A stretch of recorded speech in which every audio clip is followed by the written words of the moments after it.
Welcome back, gang. Todd here. About 2 weeks ago, I went to the Midwest Gaming Classic in Milwaukee, Wisconsin, and while I was there, I filmed some videos to share with you. So let's take a look at what all was there to see and do at MGC 2016. Of course, there are plenty of vendors selling toys and stuffed animals. There was also lots of miscellaneous items, including amiibos and that great pixel beat art everyone likes to buy. A couple vendors selling arcade PCBs, although I didn't really see any really great deals. Of course, modern games were there in plentiful supply as well. There was even an air hockey exhibition for those who like to play. My buddy Quan of Arcade Works was there again this year, and he was selling his Blinking Light Win. If you aren't familiar with it, it's a replacement cartridge tray and connector for the original NES. It's pretty awesome.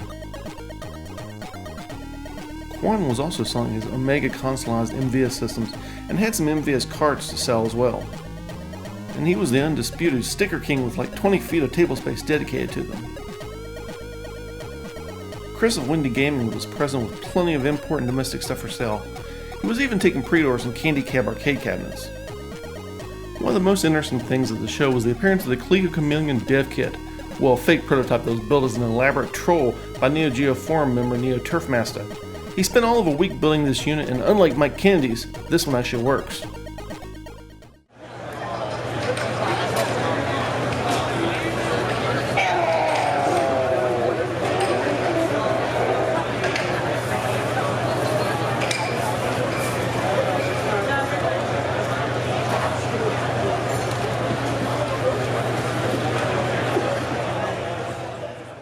The guys from Retrotainment Games was on site, and they were demoing their NES game, Haunted, Halloween '85. They also had their Chip Maestro NES MIDI cartridge on demo.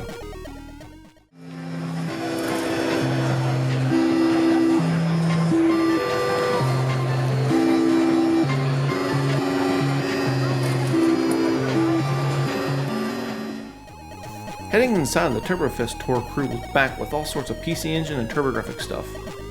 One of the coolest things in the room was this prototype Neo Geo to PC Engine controller adapter that Quan of Arcade Works built. They of course also had a PC Engine FX hooked up, and also this totally funky TurboGrafx 16 with this custom case mod. The Nintendo Age folks had a room showing off various Nintendo consoles and games, just like every year. There was a Ben Heck experience room full of neat hacks, though this giant fully functional Game Boy caught my eye.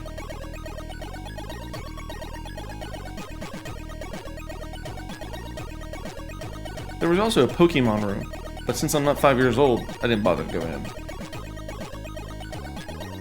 There were a couple different virtual reality teams there, but the rooms were typically crowded, so I didn't make it much past the door. There were also vendors on the inside of the hotel with their own rooms. This one here had some really cool posters. I assume they were all reproductions. Speaking of reproductions, reproduction and translate games, or as I like to call them, bootlegs, were rampant. Tons of vendors were selling questionable English translated games or interesting hacked ones. If you were hungry, there was vendors on site with food, and even Jersey Mike's was there selling their sandwiches. These little mini arcade caps were all over the place. Although they have a nice build quality, they amount to little more than a $50 multi-game PCB housed inside a pretty wooden cabinet. In my opinion, a poor value. Downstairs there was a room which had a bunch of Steel Battalion setups. They also had a bunch of older Macs set up running Quake. In the hallway upstairs, the Retro World Series guys were just setting up when I was filming.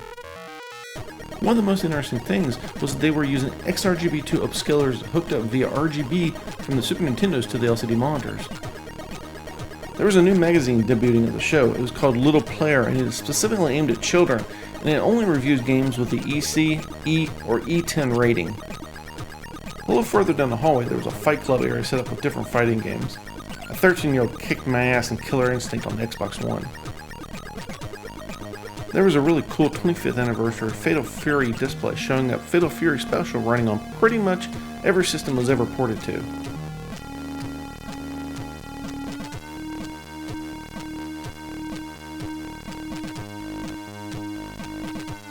And there was a shoot 'em up club that had various shooters running on different platforms.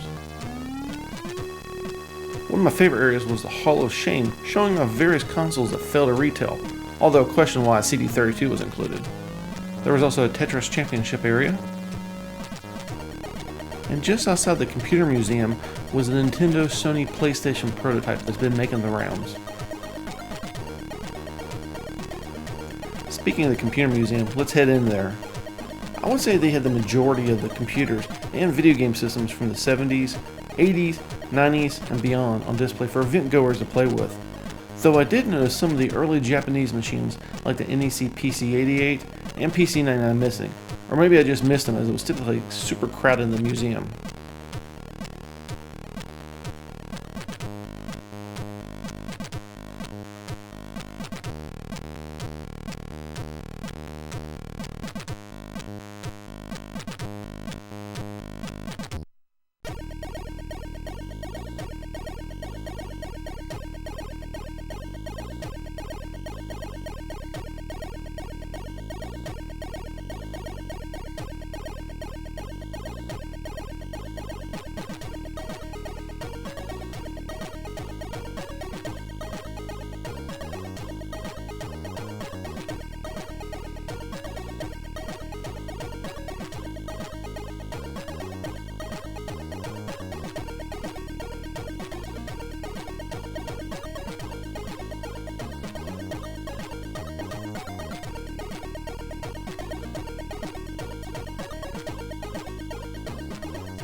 On the other end of the hotel, they had the pinball room.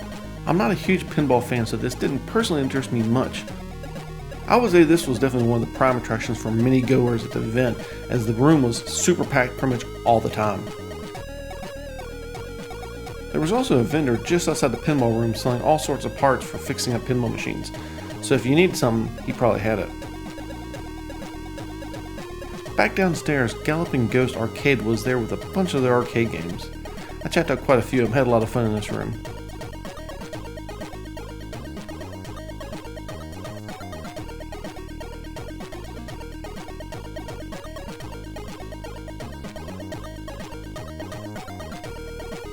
Of course, the star attraction in the room was the Sky Cursor arcade cab.